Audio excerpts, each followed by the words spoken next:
Sobat Obel, hari ini aku mau trekking wisata alam dan kuliner. Niatnya sih pengen pergi masih pagi, tapi karena harus antar anak ke sekolah dulu, jadi perginya agak siang. Kita pergi dari Rancamanyar melewati Cibaduyut dan ini sudah di Leuwi Panjang. Untung jalannya nggak terlalu macet ya guys. Dan ini sudah sampai di Dago. Dari Dago kita ambil ke arah kiri yang mau ke Dago Pakar. Dan tara, akhirnya kita sudah sampai di Taman Hutan Raya Dago. Sebelum masuk hutan raya, kita beli tiket dulu ya guys. Harga tiket masuknya 15.000 dan untuk asuransi jiwa 2.000. Jadi bayarnya per orang 17.000. Ini kita masuk dari pos 1 ya guys. Baru juga masuk, belum apa-apa udah terasa udaranya sejuk banget ya guys. Berasa tenang dan damai ada di sini guys. Dan sekarang mari kita mulai trekking. Hutan raya ini luas banget ya guys. Jadi buat kalian yang ingin olahraga dengan jalan kaki cocok banget ini. Gak bakalan kerasa capek deh. Udah mau udaranya segar dan bisa melihat pemandangan seindah ini guys. Udah jalan jauh dan turun naik tangga. Kalau kalian capek, jangan khawatir guys. Di sini juga ada tempat untuk istirahat. Kalian bisa makan, minum atau kuliner di sini. Dan yang mau ke kamar mandi juga di dalam hutannya sudah tersedia ya guys. Setelah jalan beberapa kilo, akhirnya sudah sampai di Gua Jepang. Dan di sini kita memutuskan untuk tidak masuk ke gua. Kita memilih untuk melanjutkan perjalanannya. Dan lokasi yang kedua yang mau didatengin yaitu Gua Belanda. Sambil jalan menuju Gua Belanda, kita disuguhkan pemandangan yang indah guys. Sampai kita nggak berasa sudah jalan jauh loh. Dan sekarang kita sudah berada di Gua Belanda. Dan sekarang kita nyobain masuk ke Gua Belanda. Begitu masuk, ya Allah, ngeri-ngeri sumpah, merinding banget guys. Berasa pengen cepet keluar tapi berasa lama jalannya guys. Cobain deh sama kalian masuk ke sini. Biar tahu rasanya gimana kalau masuk ke sini guys. Akhirnya keluar juga dari Gua Belanda dan ternyata di situ banyak tempat untuk istirahatnya ya guys. Kita memutuskan untuk istirahat sebentar sebelum melanjutkan kembali untuk menuju ke Penangkalan Rusa. Dan ini kita melanjutkan kembali perjalanannya ya guys. Dari Gua Belanda menuju Penangkalan Rusa itu sekitar 1,5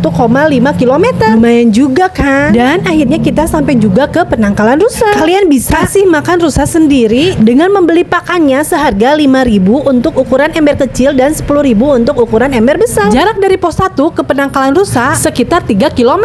Jadi kalau bolak-balik kita sudah jalan kaki sekitar 6 km ya guys. Setelah dari Penangkalan Rusa, kita memutuskan untuk balik lagi ke pos 1 sambil menikmati kulineran di sepanjang jalan hutan raya. Tuh kan kalau kesini tuh komplit banget. Kita bisa trekking, bisa menikmati alam, bisa juga wisata kulineran guys. Tuh lihat ada rujak yang bikin ngiler, ada cilor, ada cimol, ada basreng dan ada juga makanan yang lainnya ya guys. Minumannya juga macam-macam guys, mulai dari kopi, kelapa dan ada juga minuman manis yang lainnya guys. Selain itu di sini juga ada kafenya guys. Buat kalian yang mau ngopi dengan nuansa alam, kesini aja guys. Di sini juga banyak banget menunya. Bisa bawa teman, saudara, atau hanya sekedar buat ngadem juga bisa ya guys. Buat kalian yang belum pernah kesini, cobain deh. Pasti kalian betah di sini karena suasananya adem, udaranya sejuk, membuat hati, mata dan pikiran jadi tenang. Yuk segera ke Tahura, Taman Hutan Raya Dago Pakar, Bandung.